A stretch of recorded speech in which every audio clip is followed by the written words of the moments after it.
Coming up on LUTV News, terrorist attacks in Brussels leave many dead and even more injured. We have the latest updates for you. Plus, scooters have gone missing on the campus of Lindenwood University. Find out more about these disappearances. And an organization in St. Louis is attempting to help teens. Find out more about their mission. Those stories plus sports, weather, and more ahead on LUTV News.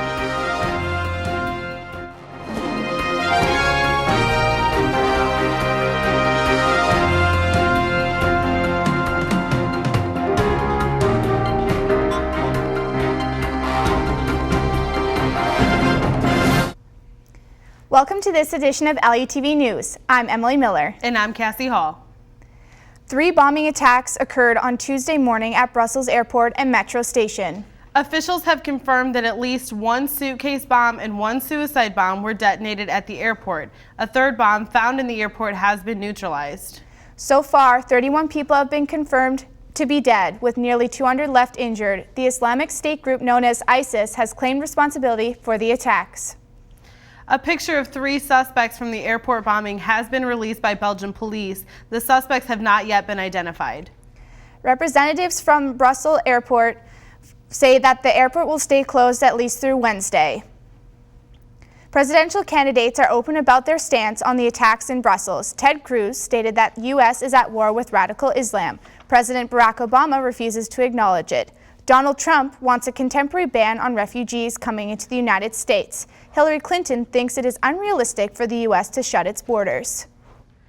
President Obama offered his condolences to the people of Belgium following the attacks. He also offered assistance in the investigations to follow. Currently, Obama is in Cuba speaking with Cuban President Raul Castro as the U.S. Embassy in Havana. Obama is looking to, quote, bury the last remnant of the Cold War in the Americas. He is the first U.S. president to visit Cuba since Calvin Coolidge in 1928. 3 new businesses are moving to the St. Louis County. Joey B's, Culver's, and Academy Sports will be coming to the area. 55,000 cars pass through Manchester Road and Route 141 daily. City Administrator Andy Hickson says the businesses are setting up shop without tax incentives because the city has a low utility tax. Hickson also says that these new businesses will bring in hundreds of jobs. March 21st and 28th, Joey B's Food and Drink will be conducting in-person interviews between 11 a.m. and 6 p.m. at 1445 Manchester Road. You may not be able to see a lot of difference on the arts grounds, but that's because the work is happening underground. Last September, crews planted 400,000 radishes on the arts grounds just so that they would die. Now as the radishes decompose, they are leaving skinny holes and nutrients in the soil in order to soften it. An arts grounds contractor says now the soil is less compact and more fertile, making it ready for the new trees to be planted, and it was all done without using heavy machinery that would tear up the ground. The Lincoln County Police charged a man with first-degree assault and criminal action on Sunday. 61-year-old Richard Phillips shot his son in the back during an argument in Lincoln County. Phillips told the police that his son had been drinking all day and was acting disrespectful while wearing his pants too low. After being transported to a hospital, the injuries on his son were not to be believed life-threatening. Phillips is being held on a $5,000 cash-only bond. Security at Lindenwood University want to know who's stealing scooters. LUTV's Cassie Kibbins spoke with Lindenwood Security and joins us live in the studio. It's not just Lindenwood that wants to know. St. Charles City Police are looking into a string of scooter thefts. Lindenwood Director of Public Safety and Security John Bowman said the thieves stole 3 scooters from campus. 2 of the scooters were taken from men's off-campus housing. The 2 scooters were taken sometime between the evening of March 7th and the following morning. Bowman says he has a theory about how the thieves stole the scooters. What I'm thinking happened is somebody in a truck or a van with another person picked them up because they're probably 250 pounds to move, and even if they're locked, they can still be taken. According to Bowman, the scooters taken from the men's housing were locked. The university did alert students of the incident and emailed tips for crime prevention. For LUTV News, I'm Cassie Kibbins. Straight ahead on LUTV News, our very own Daniel Rotlander will be in the studio to discuss his view on the attacks in Brussels. He shares his perspective from living near the location of the attacks, coming up next. We continue now with more on the attack in Brussels. It's the second series of coordinated terror attacks in Europe within 5 months. Daniel Rotlander is an LUTV staff member who grew up approximately 2.5 hours from Brussels. He's a native of Dusseldorf, Germany, and joins us in the studio with a perspective on the attack. Brussels is the city of democracy and diversity. A city in which parliamentarians from 28 different countries and different cultures work together to create a better European Union, to create a better world. It's a city in the heart of Europe. It's symbolic that terrorists of the Islamic State attacked the capital of Belgium this Tuesday because it's this exact place that reminds Europeans of their core values, freedom and democracy. Brussels is the capital of European freedom, the place in which the Schengen Agreement was negotiated, an agreement that guarantees a borderless Europe. Therefore, it's easy to understand why the Islamic State attacked Brussels. The terrorists hate everything Brussels stands for: democracy, religious freedom, diversity and borderless traveling. It's ironic because the only reason terrorists are able to conduct attacks like that are these freedoms that are guaranteed in the European Union. If Brussels wouldn't have guaranteed borderless traveling, the attackers of Paris and Brussels wouldn't have been able to travel from country to country and secretly plan their attacks. They only betray themselves by using these freedoms to attack European and Western ideals associated with freedom. Our thoughts and prayers are with the victims of this terrible attack and with their families. Allow me to end this perspective using Belgium's mother tongue, We staan achter u, which in Dutch means we stand with you. For LUTV News, I'm Daniel Rotlander. A Maplewood man is in jail as a result of supposed prank gone wrong. Emmanuel Perkins walked into Soul Survivor Leather in Maplewood last week with a gun.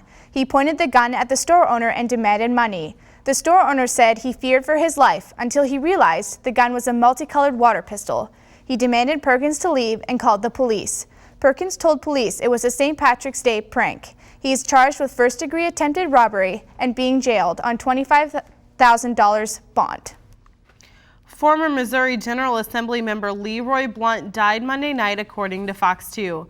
Blunt was the beginning of a family dedicated to Missouri politics. He is father to U.S. Senator Roy Blunt and grandfather to former Missouri Governor Matt Blunt. Blunt died of complications from a stroke he suffered a year ago. He was 94 years old. Memorial services are scheduled for this Saturday at 11 a.m. at the First Baptist Church in Marshfield. The nonprofit organization Breakdown St. Louis is using the arts to make a change. Their goal is to educate, equip, and empower local teens to make positive life choices regarding relationships, sex, alcohol, drugs, bullying, and self-harm. Recently, the new North County and St. Louis City expansion team made their debut at Pattonville High School after only 3 weeks of rehearsal. Breakdown's traveling team, Epic, welcomed the new team with song, dance, and stories of personal change. Founder and president of Breakdown St. Louis, Jenna Eimergut, shares the organization's mission and impact. Lies of what the youth culture tells teens that they need to do or should be doing. We have had adults, whether that be teachers, administrators, school counselors, as well as parents that come to community performances, end up coming up and sharing with us that it had impacted their life even as an adult. The team's first performance was a success, and the students were proud of their messages they spread. The new North County and St. Louis City team plans to visit around 10 schools during a school year. They hope to share the Breakdown message with every high school student in the area. Well, Emily, it's getting nicer and nicer every day out there. I hope that this just continues. Me too, but this wind is kind of crazy today. After a chilly, let's see what Phil has to say about it. After a chilly weekend, we are finally seeing the temperatures start to rise. Is the spring weather here to stay in St. Charles? I'll give you all the details straight ahead.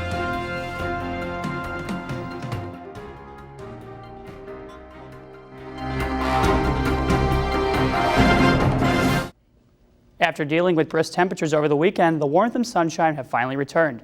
Make sure to get out there and enjoy them while they last, though, because they will quickly be coming to an end.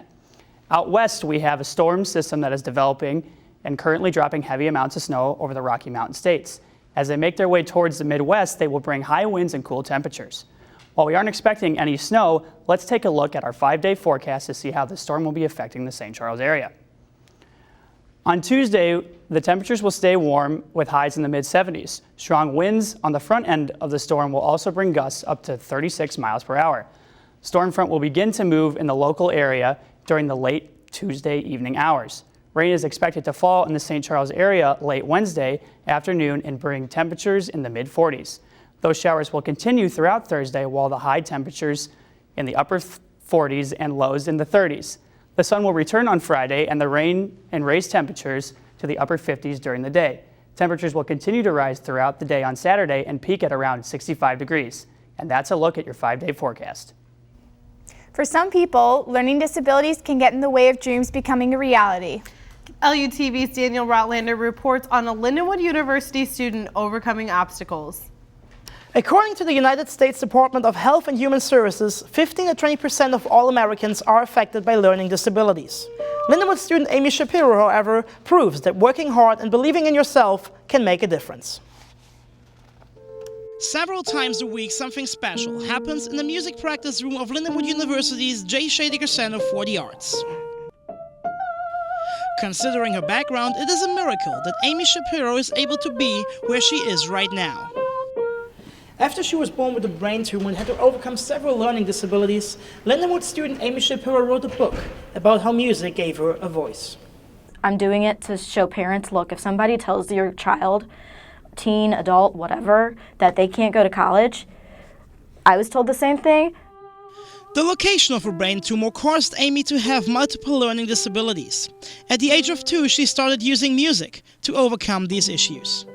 The ways that I would memorize everything is through music. I put it in a tune, I put information in a tune, and that would help me be able to remember it. In high school, Shapiro was told that because of her disabilities, she would never make it to a 4-year college. Now she's a junior at Lindenwood University, showing others what can be done by writing a book about her life called The Music That Gave Me a Voice. Darcy Johnson is a vocal teacher who has worked with Amy for 6 years. She says she's inspired by her students' life story. I think it's a great story. It is very encouraging.